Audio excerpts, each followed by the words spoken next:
If that's Big Ben, then we can start. Very punctually. Good evening, everyone. It's very nice to have Deirdre McCloskey here to talk about markets for the many, how capitalism will change the world. That word capitalism, we're going to have words about that, but anyway, we'll come back to that. Deirdre McCloskey teaches economics, history, English and communication at the University of Illinois at Chicago, a well-known economist and historian and rhetorician. Yeah, in one. She has written 16 books and around 400 scholarly pieces on topics ranging from technical economics and statistics to transgender advocacy and the ethics of bourgeois virtue. She is known as a conservative economist, Chicago style. She taught for 12 years there, but protests that I'm a literary, quantitative, postmodern, free market, progressive, Episcopalian, Midwestern woman from Boston who was once a man. Not conservative, I'm a Christian libertarian. Her latest book, Bourgeois Dignity, Why Economics Can't Explain the Modern World, which argues that an ideological change rather than saving or exploitation is what made us rich, is the second in a series of 3 on the bourgeois era. The first was The Bourgeois Virtues, Ethics for an Age of Commerce, which was the first book by Deirdre that I met and was a revelation to me. And it asked if a participant in a capitalist economy can still have an ethical life. And the answer was yes. With Stephen Ziliak, she wrote in 2008, The Cult of Statistical Significance, 2008, which criticizes the proliferation of tests of significance, and was in 2011 the basis of a Supreme Court decision. And I think I would just like to read one brief paragraph from Deirdre's latest essay, which is a review of Thomas Piketty, just to give you a flavour of her extraordinary rhetorical style. For reasons I've never understood, people like to hear that the world is going to hell, and become huffy and scornful when some idiotic optimist intrudes on their pleasure. Yet pessimism has consistently been a poor guide to the modern economic world. We are gigantically richer in body and spirit than we were 2 centuries ago. In the next half-century, if we do not kill the goose that laid the golden eggs by implementing left-wing schemes of planning and redistribution, or right-wing schemes of imperialism and warfare, as we did in many places in 1914 to 89, following the advice of the clerisy, claiming that markets and democracy are terribly faulted, then we can expect the entire world to match Sweden or France. Deirdre McCloskey. Thank you so much, David. I'll speak just, in fact, I'll go down there and speak. But as Matt said, that paragraph more or less summarizes my views. Let me see if I can get down to this. These are my 2 books. I believe in commercial free speech, so I advertise them. They're available at Amazon.com. And then there's a 3rd one, which I just finished, thank the Lord. First one, as Matt said, Bourgeois Virtues. Next one, Bourgeois Dignity. The last one, with a kind of poke in the eye to Piketty, Bourgeois Equality.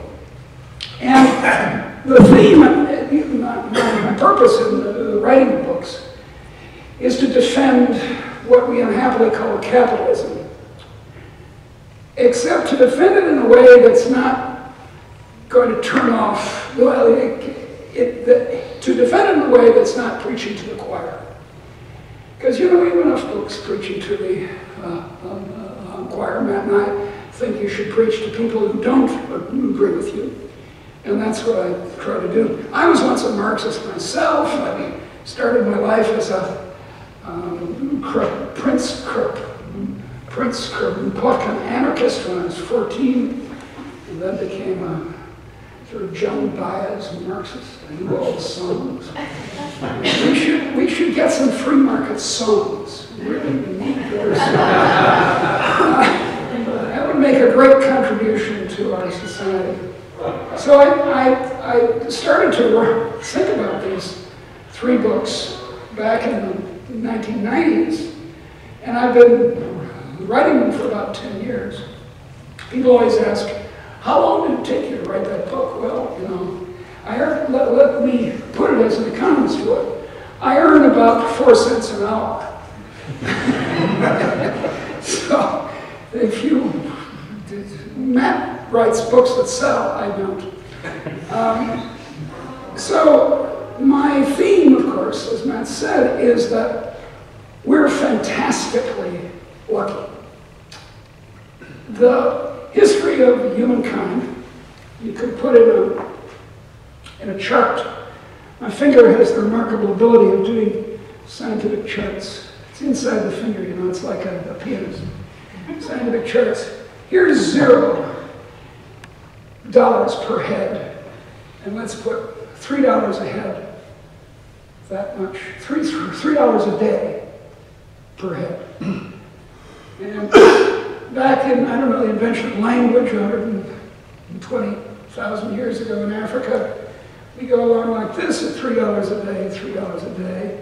We're talking about 120,000 years, so about, I don't know, about here we have the agricultural revolution, which then on Malthusian grounds reverts to $3 a day. And then in 1800, something extraordinary happens.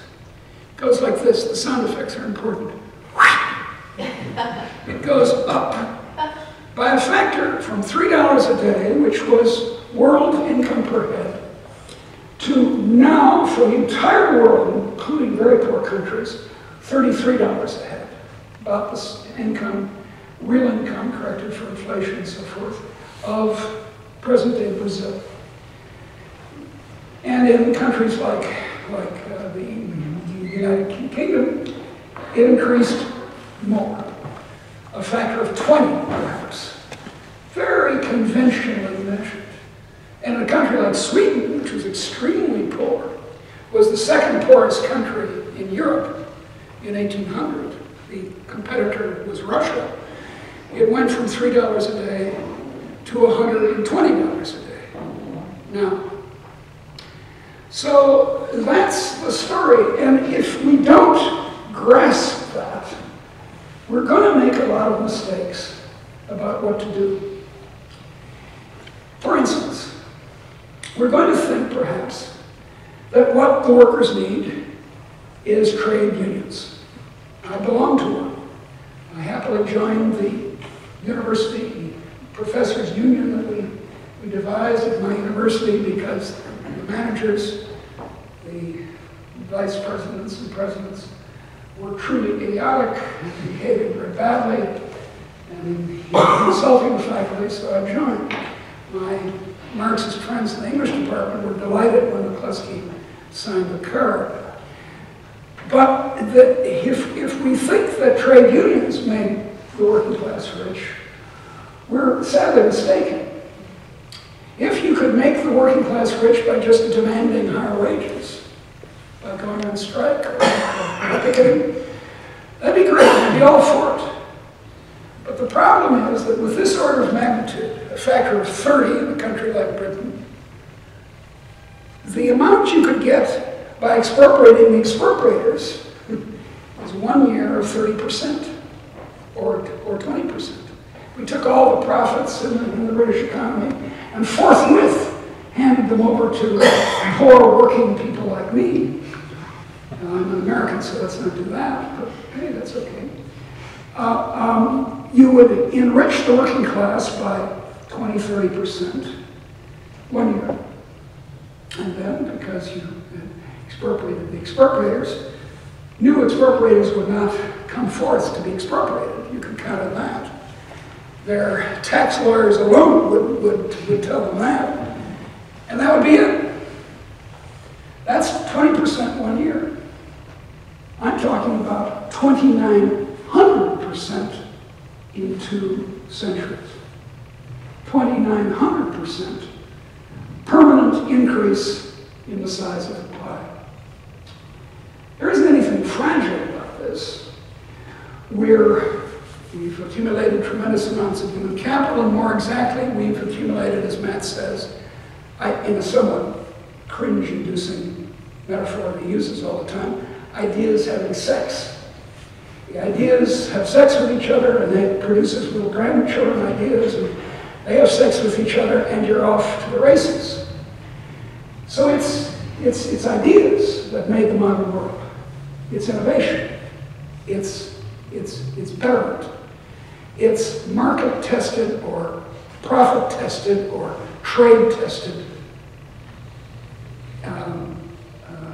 innovations of institutions, such as the modern research university invented at the University of Berlin in 1810, or the steam engine, or whatever. Look around you. All over, even in an antique room like this, is evidence of our ingenuity. These lovely chairs you have are made of cheap, inexpensive steel, and machine-made cloth, batting of some sort inside them. And they're vastly cheaper than the Chippendale chair in the 18th century. So we're much better off. Is there anyone in this room whose ancestors were better off than they are? Except Matt, maybe his were. Most of us, like me, came from peasant stock, in my case half Irish and a quarter Norwegian. I often wonder that since the Vikings came over and enslaved Irish people, I wonder to whom I should apply for compensation. But all right. Most of us, the bulk of people in a country like Britain, are vastly better off. And you might say, I see, they're better off because they're exploiting someone else. That's the standard story on the left. And it doesn't work very well. You can't, look, ask yourself, would it really be a good business plan to steal from the homeless people in your neighborhood? If you're going to steal from people, don't steal from South Asians. Steal from France or Germany. Come on, let's go where the money is, as a famous bank robber in the United States said. So it's not the left story of exploitation of either the working class or the foreign working classes. That's not what explains it. Nor, though, is it the right's story. One of the right-wing story is that it's savings rate. These virtuous capitalists abstain from consumption and pile brick on brick, and out of that comes, no, it doesn't. As John Maynard Keynes said, you could drive what he called the marginal efficiency investment down to zero in one generation if there was no innovation. And he thought that as a matter of stagnationism, there was no innovation. It was wrong, but his model is correct. That if there's no new ideas, the extra brick, or the extra bachelor's degree, or the extra chemist, very quickly run into diminishing returns.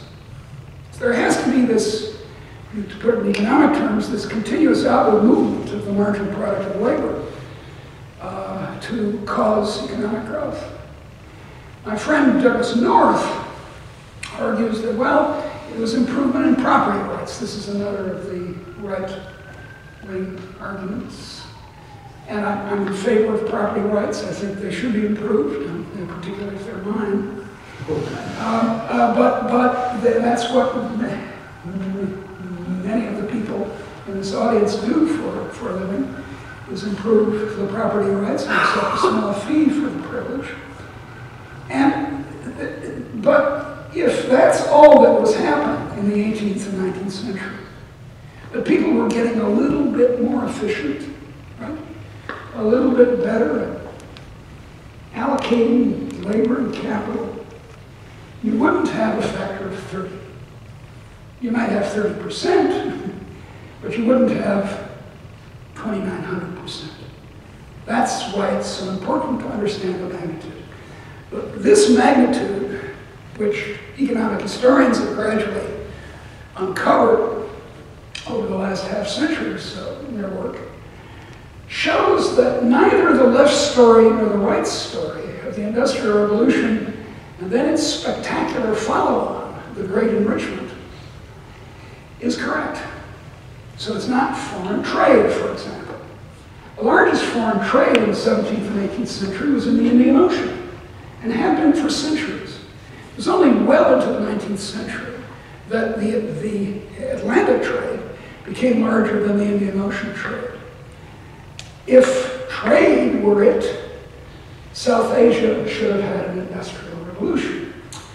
If good property rights were it, and peace and stability, then China should have had an industrial revolution. If exploitation were the key, then Pharaoh is Egypt. Enslaving the Israelites should have had an industrial revolution. Now, there's a detail here, which is that there have been little industrial revolutions rather frequently in world history.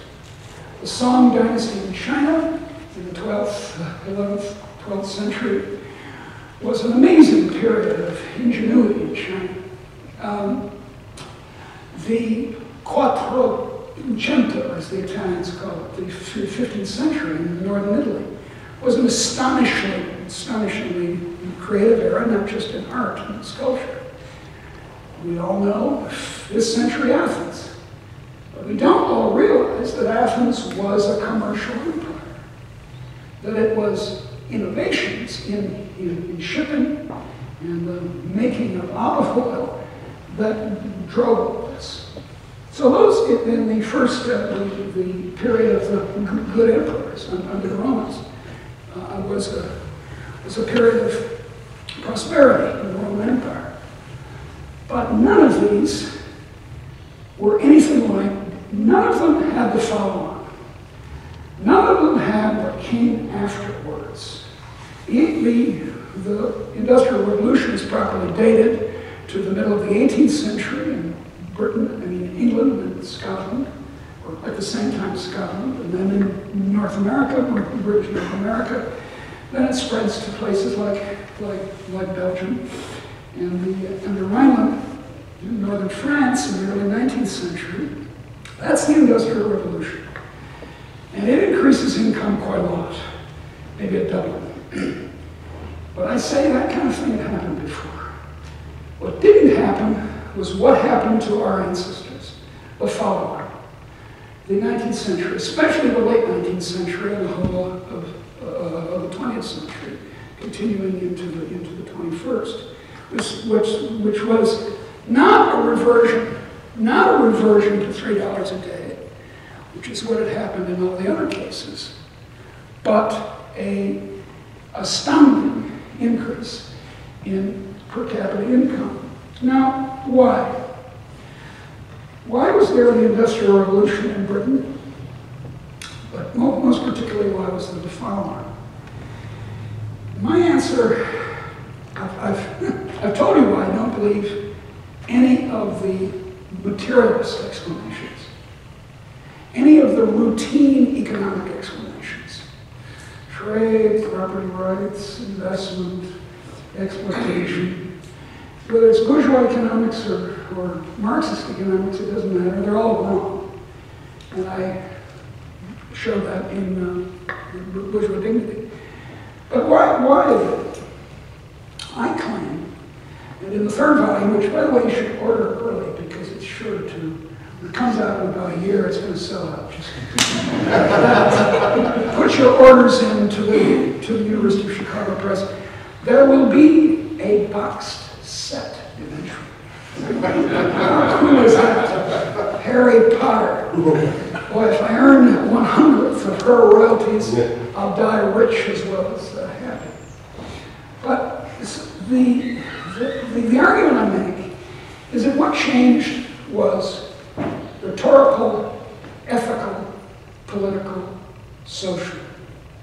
It's not the Max Weber story that's psychological, that we were once medieval and then we became Calvinists and then we were worried about getting into heaven and whether we were chosen, and so we worked harder and saved more. Working harder and saving more is not what caused the modern world. It's what the Austrians called discovery.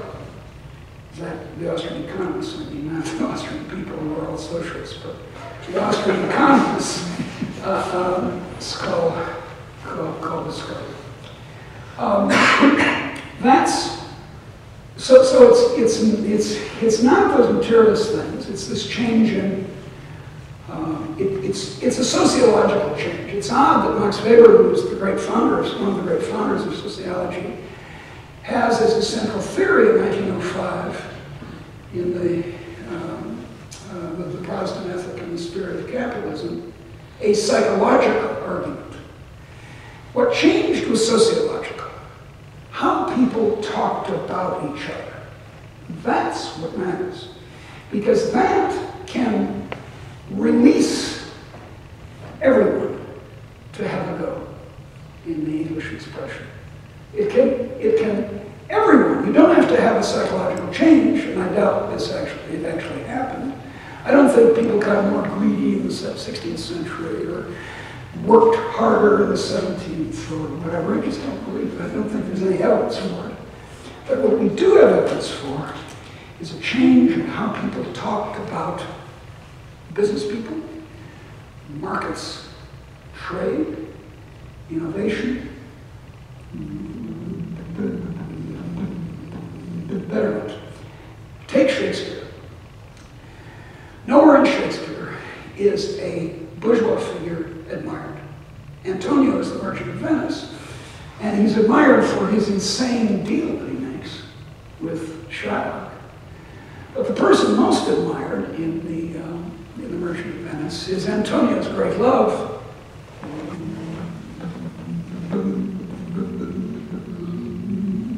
See, that's better. Antonio's great love, Bassanio. He's the nobleman who can only make progress in his marital affairs and get more money, having spent it all, by getting a loan from Shylock through Antonio. Nowhere else in Shakespeare are bourgeois people even mentioned, essentially. In Shakespeare's time, honor was achieved through the aristocracy alone, period, no more. And honor came from the king or the queen, period. Only by being of assistance to the aristocracy did you acquire honor. Only by evincing aristocratic virtues in the field of battle or in the court, either a good swordsman or a good poet. They talk about having a good leg, being able to bow gracefully. That's how you got honor. And then it changed. By the time of Jane Austen, who I choose particularly because she's not herself bourgeois, she's lower gentry. By the time of Jane Austen, Jane stands at the threshold of a bourgeois society, smiling amiably in the door, inside. She's not herself bourgeois, but she's not hostile to it. Her brother, her favorite brother, was a banker. Two of her brothers became admirals, which is a faux aristocratic path available to the lower gentry in the age of sail. But she was not hostile to bourgeois life. Samuel Johnson. Samuel Johnson said once, "A man can be no more innocently employed than getting money."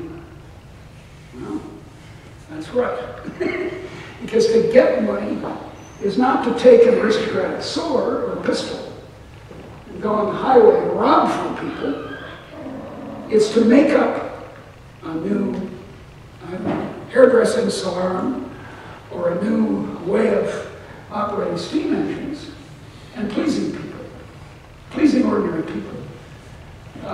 And it's not an aristocratic job, it's a bourgeois job, servicing the marketplace. So then you ask, well, why did this happen? Why did this liberalism, which is the best single word for it, I call it bourgeois equality, which is what it is. It's what the Scots call it. Adam Smith spoke of the liberal plan of equality and justice. The liberal plan of equality and justice. And by what Scott meant, middle-class Scott meant by that, was that legal freedom to open a shipping firm or a pub or something was to be combined with social acceptance and honor. Now, it hasn't been completed. There's still a House of Lords over there, I understand. So it's not quite, I don't want to sound like a revolutionary, but there are still hierarchies in our society. And indeed, as the 18th century writers like Newman and Smith said, a certain amount of hierarchy is easily justifiable. Look, if you're going to get a double first in classics from Oxford, they're going to have to be someone who gets a non-double first, or someone who gets a 2-2.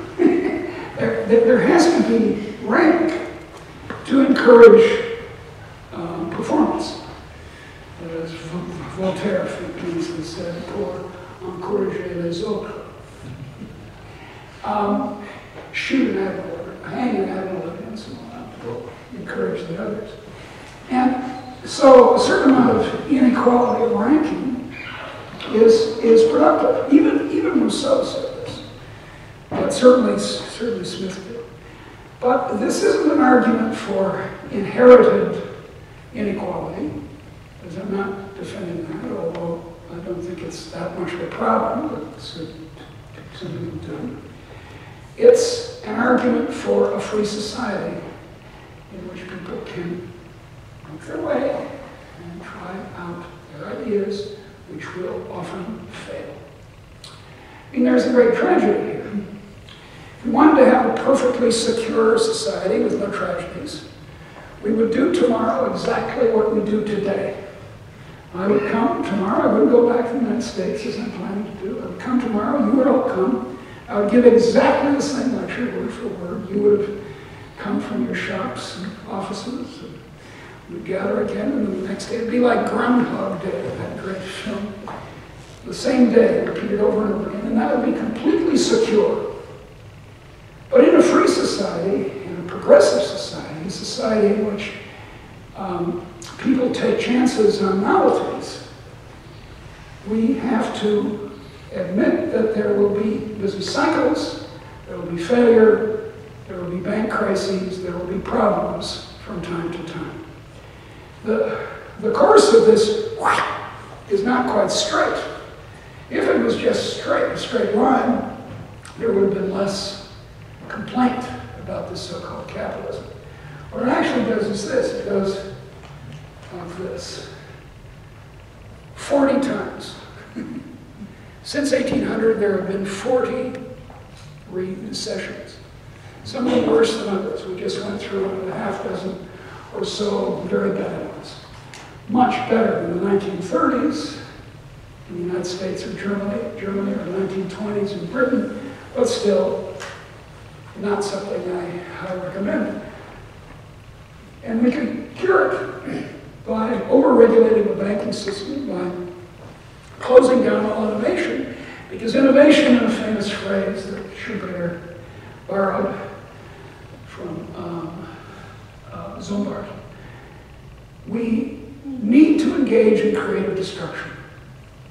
And this is, by the way, we take this as given and obvious in art and science. No one objects when someone comes up with a better theory of the universe and says, oh, geez, that's terrible. All those Newtonians, they must be so depressed. Let's not have any of this quantum mechanics.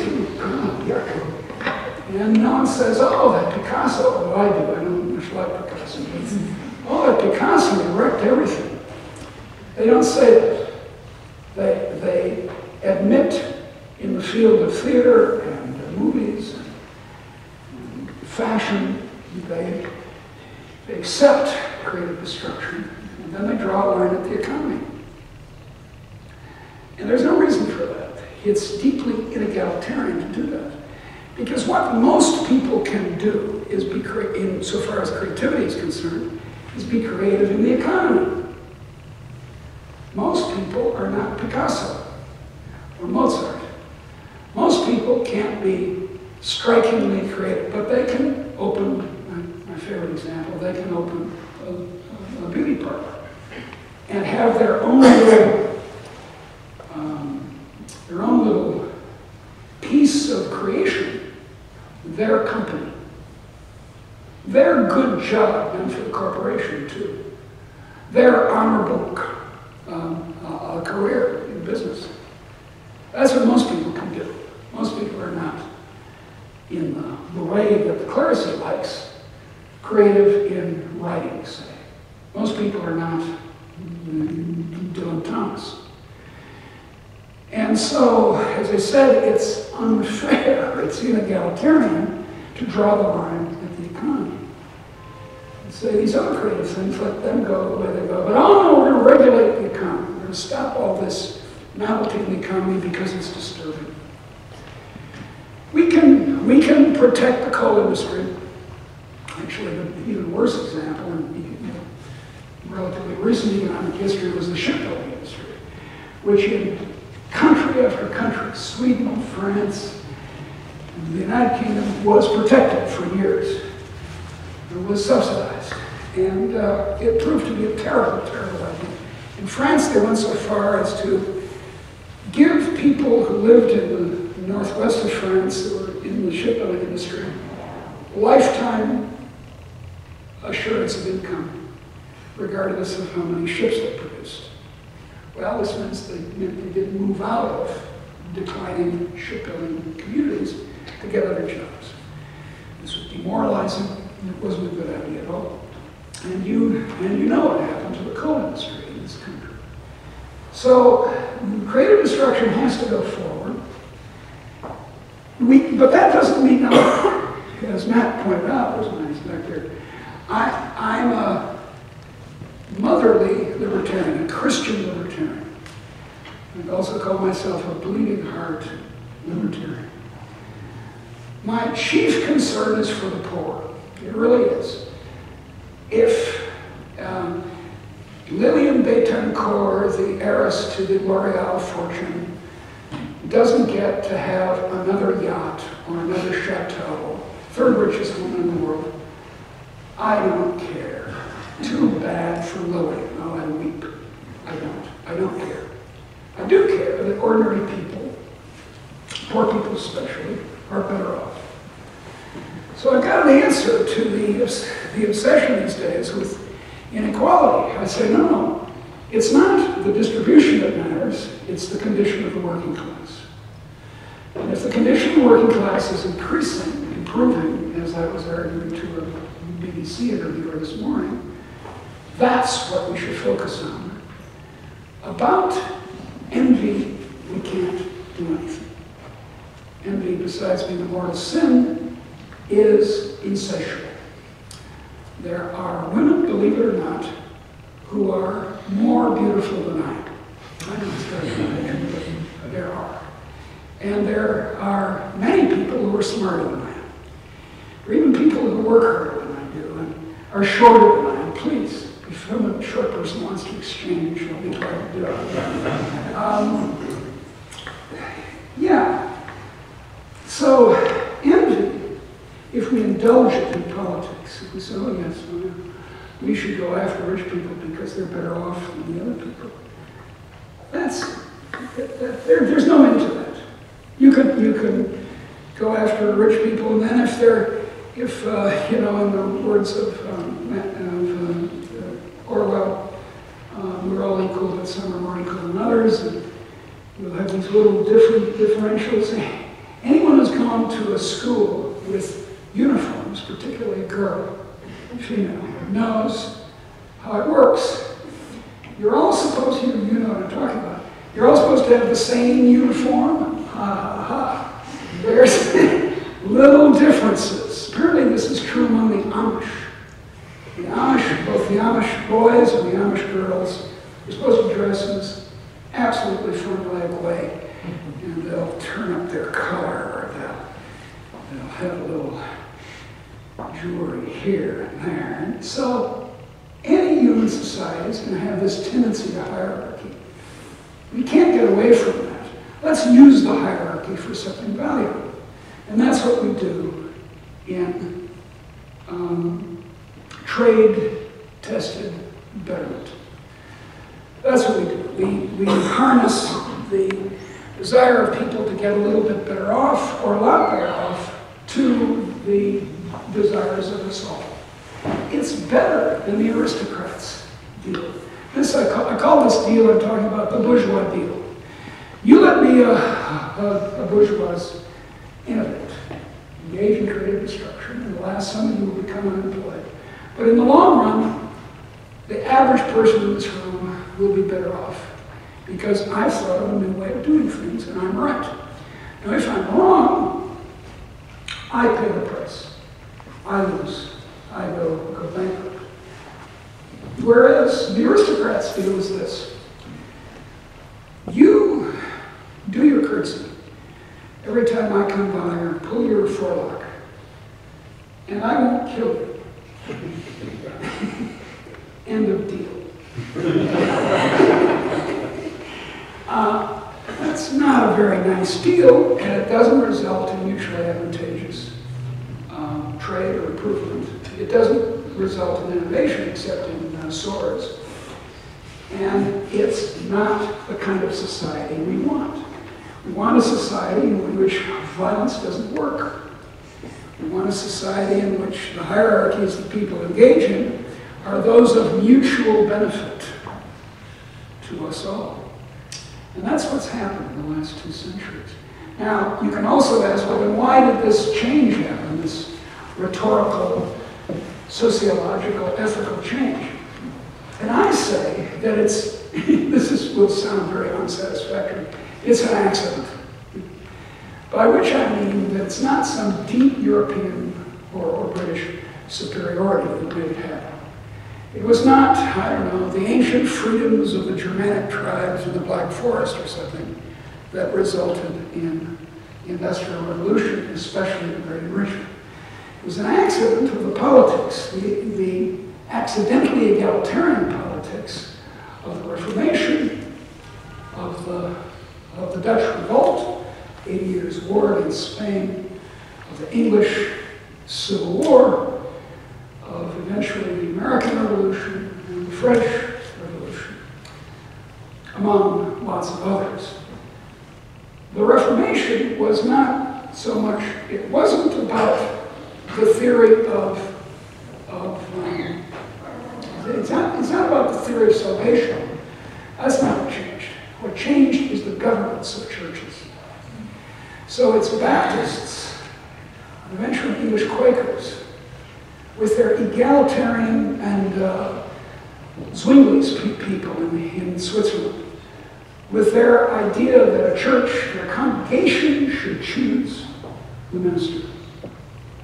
It's congregationalism, which became very important in Massachusetts.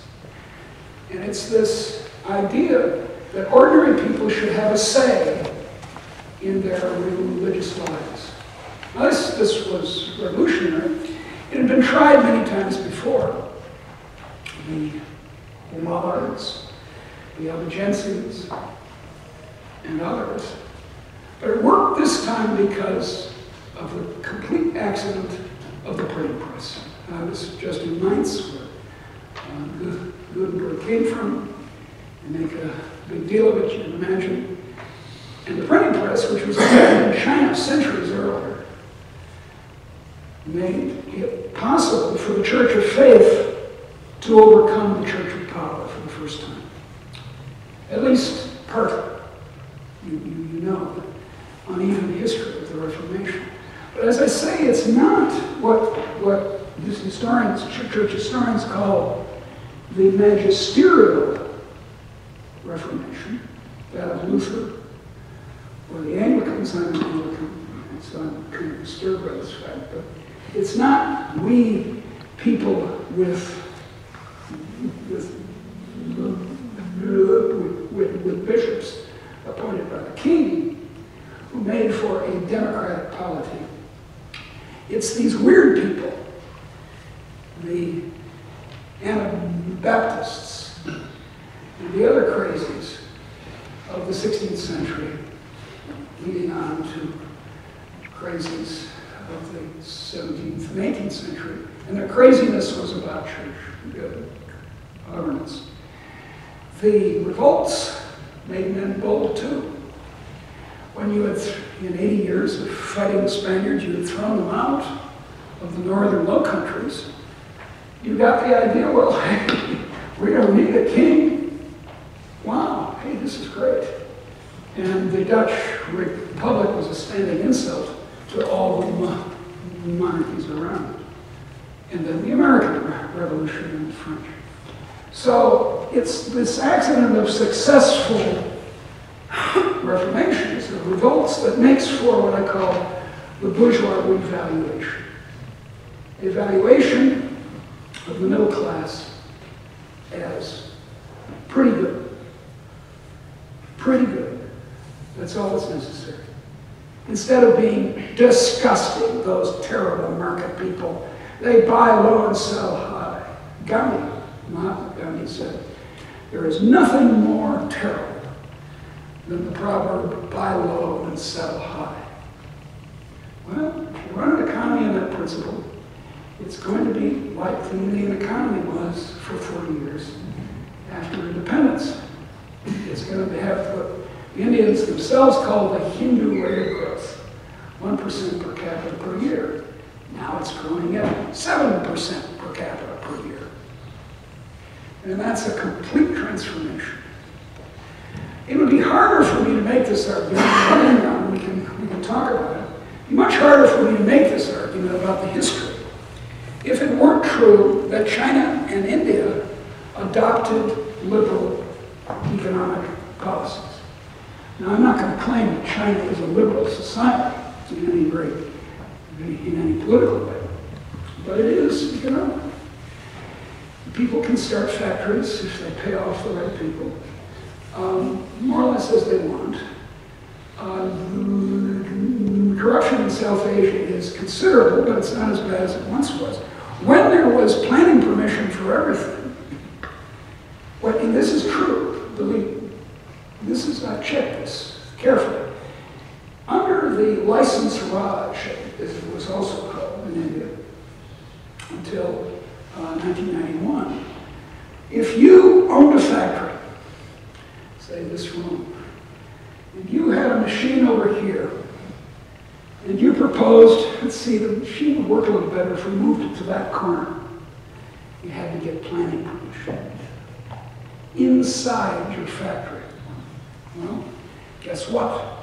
The guy who gave the permission had his hand out, and you were discouraged from moving anything except secretly, illegally. And then your workers could always hold you to ransom. It was a terrible situation. And now it's improving, particularly under this fellow who just got elected. So that's my story. That what made the working class better off was not government intervention, it was not taxation or regulation, it was not trade unions. It was not the struggle of the working class, the sort that I found so romantic when I was young. The people's flag is deepest red. You know, how's it go? The people's flag is deepest red. How did it go? Come on. Don't you know the people's flag? You're a bunch of Tories, I can see that. Land of hope and glory, okay, but no, the people's flag is deepest red. It sheltered all fair martyrdom dead. It witnessed many a deed and vow. We must not change its color now. So hold the scarlet banner high, beneath its furrows we'll live or die. Let traitors sneer, and do something else. We'll keep the red flag flying here. Very romantic, very bad economic history. And that's my story, my unromantic. Well, it is romantic, because look, what it is, what my argument is, it's a very old one, it's very unoriginal. My argument is completely unoriginal. It's the liberal idea, hatched, especially in the 18th century, where there are presidents and people like the English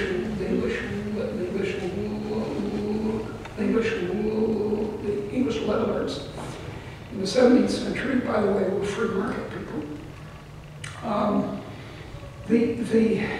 The liberal idea that Voltaire and Tom Paine fought for was a free market idea. They weren't socialists, neither of them was. Then in the 19th century, the clerisy, as they call it, these intellectuals and artists and journalists, got all excited about new discoveries.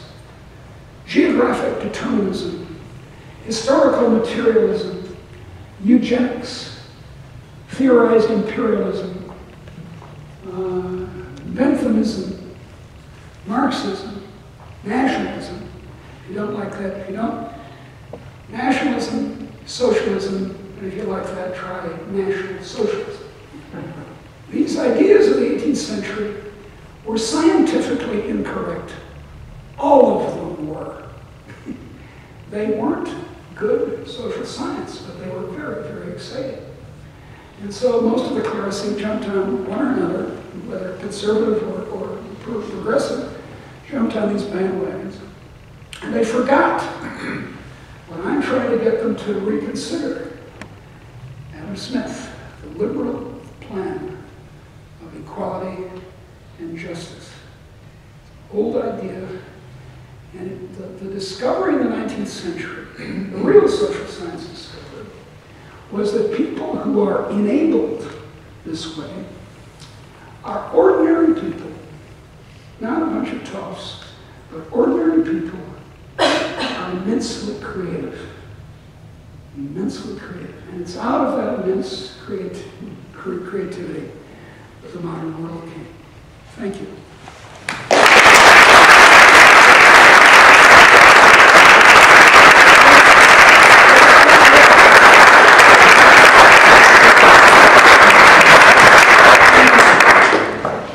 Buy the books.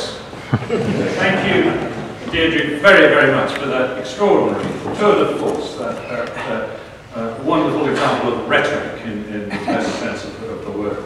I'm ashamed to say that the only verses of the red flag I can remember are not principled, because I think they're takeoffs.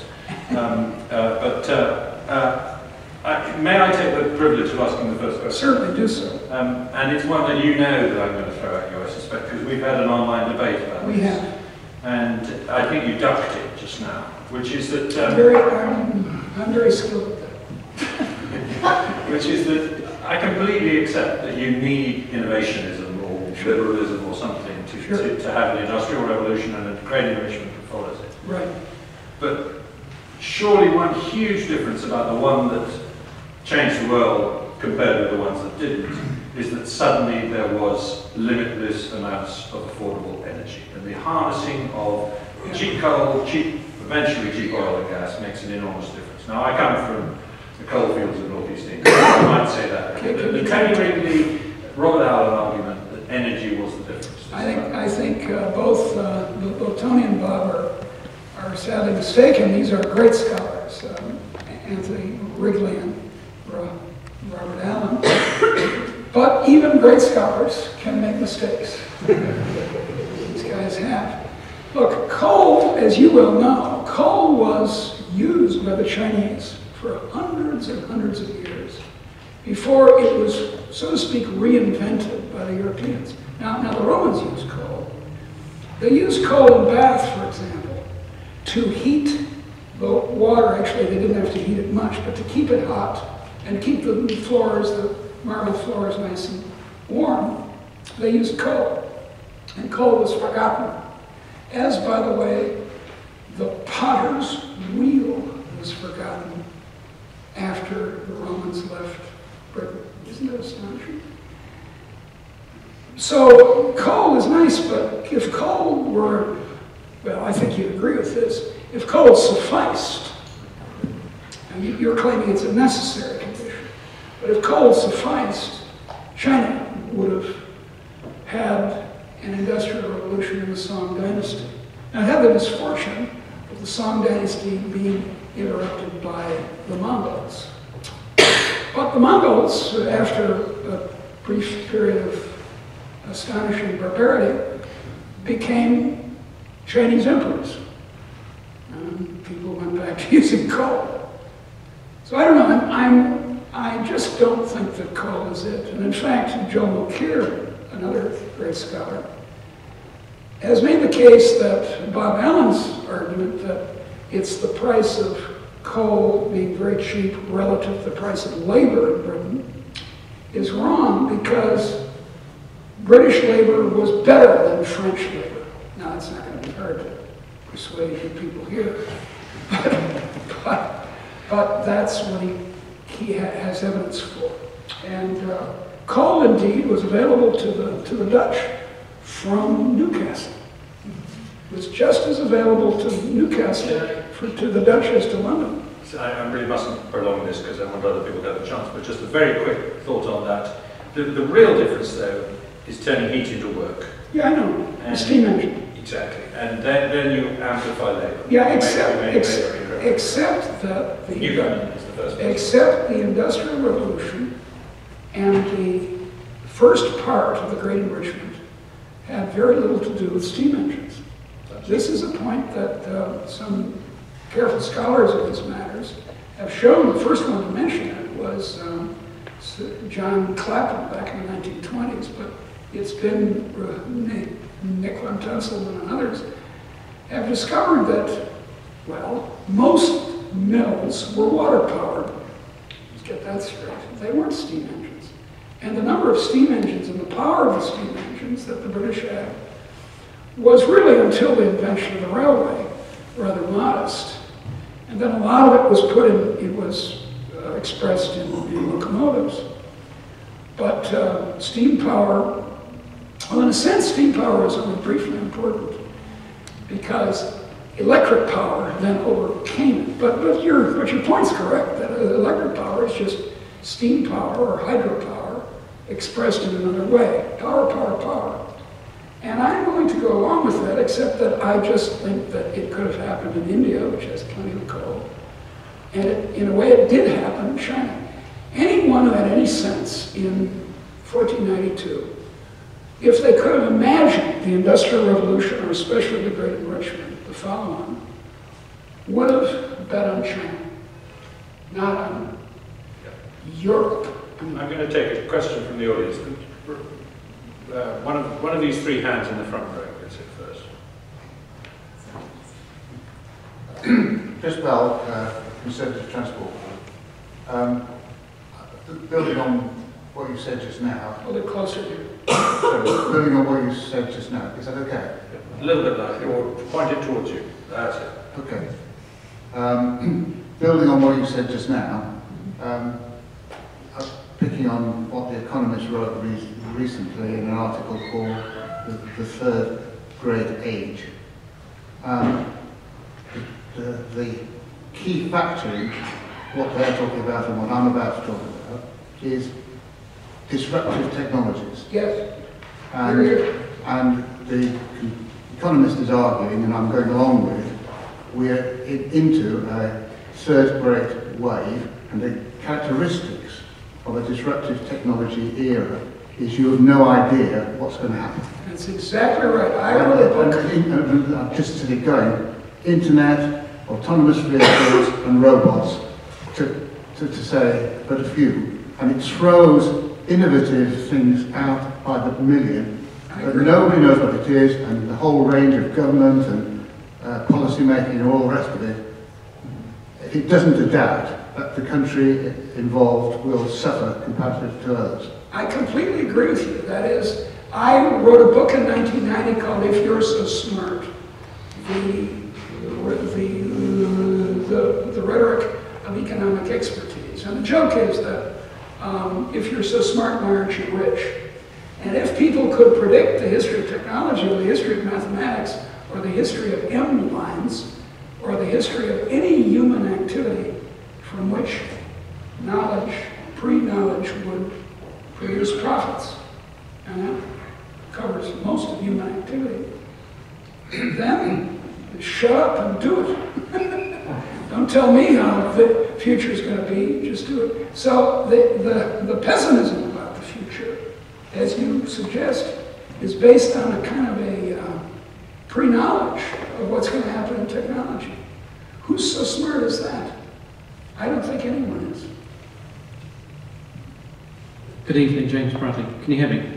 What's that? Can you hear me? I can hear you loud and clear. Excellent. I just thought, I was very interested in the question that you asked at the beginning of your lecture about, are we all better off than our ancestors? Yes. About exponential growth in standards of living. And the one thing that occurred to me was that the phenomenon now about people sort of 40 and under is that it seems that in very recent times that the expectation and standards of living of middle class people in this country and many others is actually lower than the generation before, the generation who are now in their 60s. And I just wondered that how does that fit with this exponential growth? And do you have any explanation as to why you think that's happening? Yeah, I think it's happening because of labor laws, such as German labor laws. Actually, Germans are abandoning them, but then they're bringing in a minimum wage, which is going to make it worse. Labor laws that favor people with existing jobs. So you can't get a job. The worst case I know of is in a country I know and love, South Africa. And when South Africa became free in 1994, they adopted, now hear this, German labor law. Now that's fine if you're a pretty well-to-do member of COSATU, the Congress of South African Trade Unions. But it's not so good if you're someone in the backcountry of KwaZulu-Natal who has no skills and can't make the minimum wage, isn't worth the minimum wage, and isn't worth taking a chance on if you have permanent employment once you've got a job. And that's what they did. They made jobs permanent. When I first went to South Africa, we left the restaurant we were in, and I said to my host, "Oh, say, I forgot a bag I had, not my purse or anything, but a bag. It didn't have anything important in it, but I kind of liked the bag. Can we go back to the restaurant and get it?" This was in 2003. He said, "There's no point. It's been stolen already." I said, "What?" He said, "Look, in South Africa, you can't fire someone for stealing from the customers unless they've been convicted of a felony in a court of law. You can't." And so he said, "There's no point in going back." I was astonished. That's why Spanish Los Indignados. I had lunch with some of them actually in Salamanca. That's why they're so bad off. Young people in Europe are screwed by labor laws. So are poor. Thank you, Alex Murray from University College London. Thank you for that speech. It was fascinating. I'm very interested in creative destruction, this diffusion of innovation. It is. One of the industries, arguably one of the most innovative industries, is pharmaceuticals. Massive billions of pounds worth of research and development. Well, they spend an awful lot on marketing too. Yes, yeah, a market failure.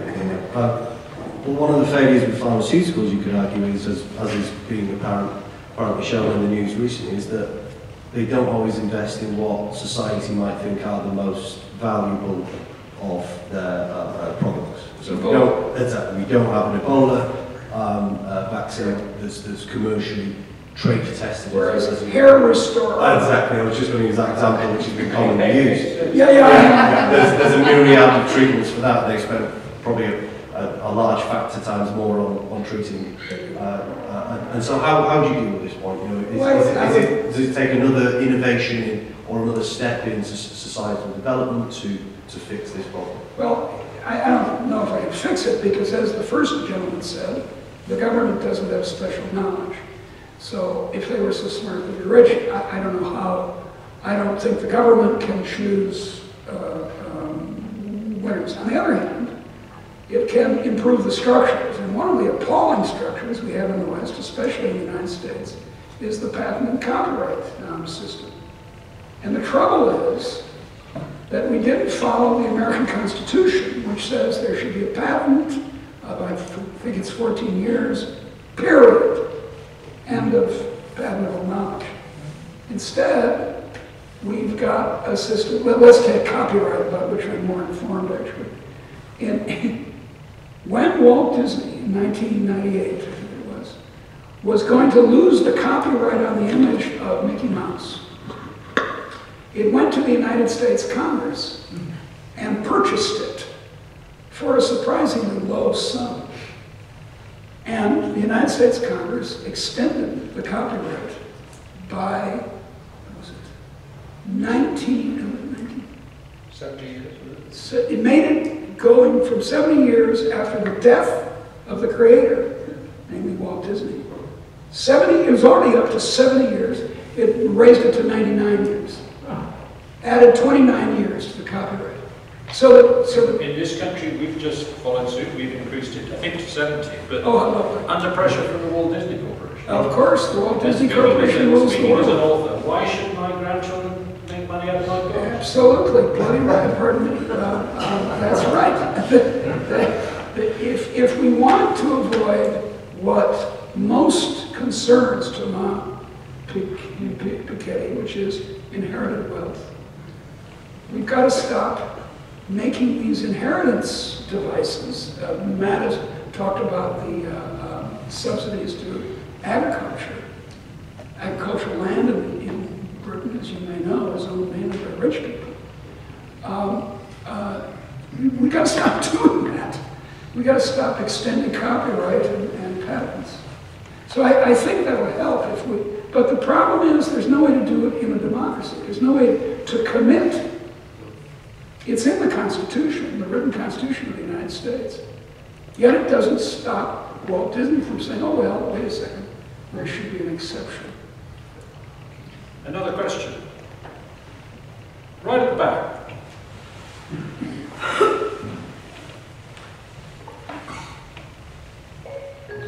Yes, good evening, and thank you very much for that very entertaining and valuable talk.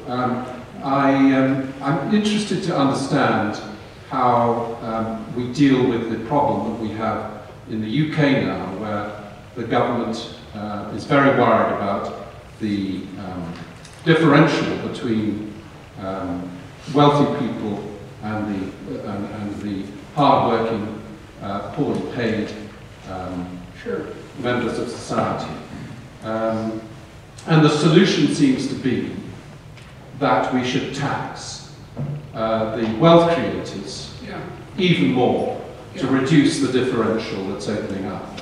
That's called progressive taxation. I'd be interested in your views on that. Well, I'm in favor of proportional taxation, not progressive. And I want the rich to pay their share.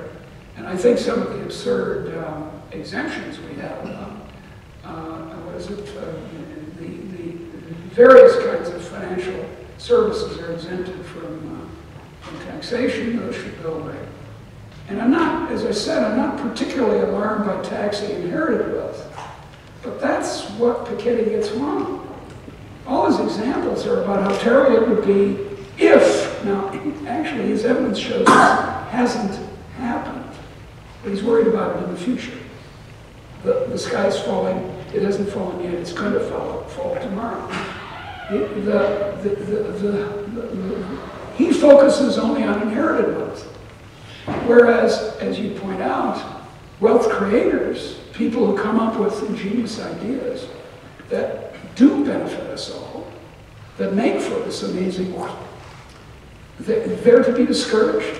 Now, I'm not too, I don't want to get too, how should I say, too conservative about this. I think that maybe a little higher, I don't have strong opinions on this, as you can see.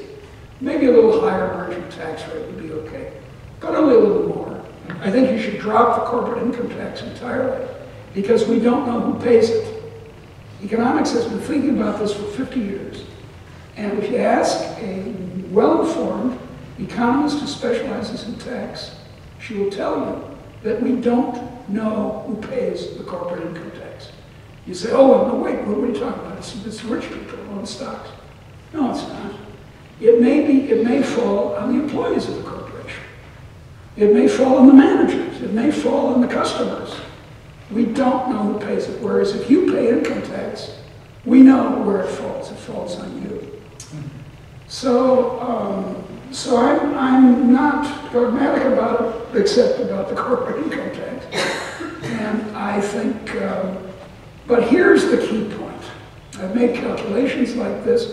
You remember last January when Oxfam came out with what everyone thought was the startling fact that the 85 richest people in the world had wealth equal to the bottom half of the world population in wealth.